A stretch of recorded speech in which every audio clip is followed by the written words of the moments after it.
Breaking news రుణమాఫీపై CM Revanth Reddy మాజీ మంత్రి హరీష్ రావు మధ్య సవాళ్ల పర్వం కొనసాగుతూనే ఉంది.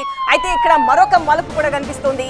రేవంత్ తప్పుడు ఓట్లకు ప్రజలను శిక్షించొద్దు అంటూ హరీష్ టెంపుల్ టూర్ వేశారు. ఈ రోజు యాదగిరిగుట్ట ఆలయానికి వెళ్లబోతున్నారు హరీష్ రావు. ఆగస్టు 15 నాటికి రుణమాఫీ చేస్తానని రేవంత్ మాట తప్పారంటున్నారు హరీష్.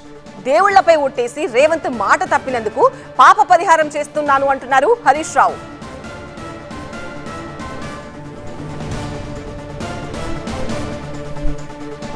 రైతు రుణమాఫీపై 4-5 నెలలుగా ప్రతి సవాళ్లు కొనసాగుతూనే ఉన్నాయి.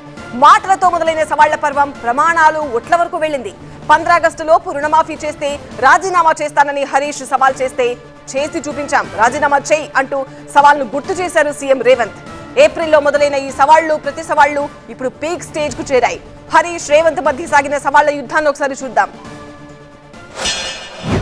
నీకు ఏమాత్రమైన సిగ్గు శరం ఉంటే రాజీనామా చెయ్యి.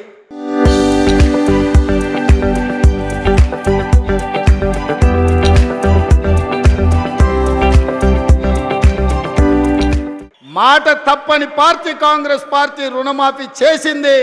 నేను విసిరిన సవాల్ను వెనక్కి తీసుకుంటున్నానని తెలంగాణ రైతాంగానికి క్షమాపణ చెప్పు. నువ్వు ఆగస్టు 15లోగా రుణమాఫీ మొత్తం చేసి తీరుతా అని దేవుళ్ళ మీద ఒట్లు పెట్టినావు. కానీ చేసింది ఏంది? పాక్షికంగా మాత్రమే చేసినావు. నేను పాక్షికంగా చేసిన తప్పయింది అని క్షమాపణ అడుగు.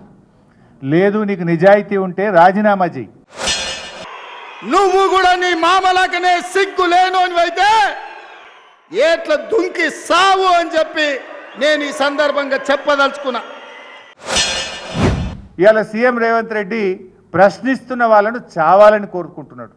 అంటే ఇవాళ చావాలనుకున్నాడు, రేపు చంపడానికైనా ప్రయత్నం చేస్తాడా అనే అనుమానం కలుగుతూ ఉంది ఈరోజు.